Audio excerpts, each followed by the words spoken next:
dowladda federaalka Soomaaliya ayaa hawada Muqdisho dib uga celisay diyaarado siday ciidamo hubaysan oo ay iska hormariyeen madaxweynayaasha Puntland iyo sidoo kale Jubbaland. Dhinaca kale maamuladan ayaa war ka soo saaray diyaaradaha dib loo celiyay iyagoo si adag u cambaariyay isla markaana eedeyn culus u jeediyay dowladda federaaliga Soomaaliya. Soo dhow marka koowaad muuqaalkan la garay sina shir garay si dad badan xogteena ay u gaarto. Wahagaag dowladda federaalka Soomaaliya ayaa hawada Muqdisho dib uga celisay diyaarado siday ciidamo hubaysan oo iska soo hormariyeen madaxweynayaasha maamulada Jubbaland iyo Puntland kuwaas oo ka ambabaxay magaalooyinka Kismaayo iyo sidoo kale Garowe. Mas'uuliyiinta hay'adda duulista hawada ayaa la siiyay amar toos ah oo ku aadan in aysan jiri karin diyaarad dambe oo sida ciidamo oo ka duuli karta labada magaalo waa sida ay noo xaqiijiyeen ilwareejo markaasi xilkasa. Go'aankan ayaa sidoo kale sabab looga dhigay in dhinacyadan ay ku xadgudbeen habraacyadii amni ee horey markaasi ugu heshiiyeen gudiyada farsamada ee labada dhinac kuwaas oo taabanayay amniga qaranka. Sida ogaatay warbaahinta waxaa markaasi la ogaa in labada maamul loo ogolaaday midkiiba 40 ilaa 50 askari oo ay ku jiraan kuwa dharcada kuwaas oo sugaya amniga madaxdooda, balse la jibiyay qodobkaas kadib markii ciidamo dheeri ah ay soo direen labada dhinac taasoo soo dadejisay go'aanka dowladda dhexe. Dhanka kale waxaa haatan magaalada Muqdisho ka socda shir degdeg ah oo u dhaxeeya gudiyada farsamo ee labada dhinac kuwaas oo ka arrinsanaya tallaabada ay tahay in la qaado maadaama go'aankan uu saameyn karo geedi socodka wada hadallada.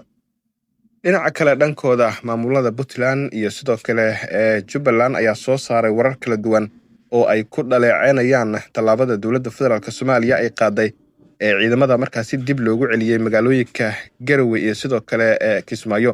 Waxa ayna markaasi ku tilmaameen in ay tahay arrin ay dowladda federaalka uga gol leedahay in ay ku fashiliso wada hadallada la filayo in magaalada Muqdisho ay ka furmaan isla markaana ay diidan tahay in wada hadalladu ay markaasi horey u sii socdaan. Waxa ayna markaas ku eedeeyeen ay halis gelisay nolosha si Soomaaliyeed isla markaana ay noloshooda ay khatar gashay maadaama diyaaradii ay saarnaayeen hawada dib markaasi looga celiyay. Talabadan dowladda federaalka ayaa markaasi u muuqato in ay fashilin karto wada hadalladii markaasi la filayay in ay dhex maraan dowladda federaaliga Soomaaliya iyo sidoo kale golaha mustaqbalka Soomaaliyeed oo ay ka mid ka yihiin Puntland iyo sidoo kale Jubbaland. Waxaana la filayaa in haatan dowladda federaalka dhinaceeda uu war ka soo baxo maadaama Puntland iyo Jubbaland ay sheegeen in markaasi lagu sameeyay aad khalad u ah isla markaana ciidamadooda la geliyay maadaama diyaaradii ay saarnaayeen iyadoo hawada socod markaasi lagu wareeg oo markaasi dib u laabo.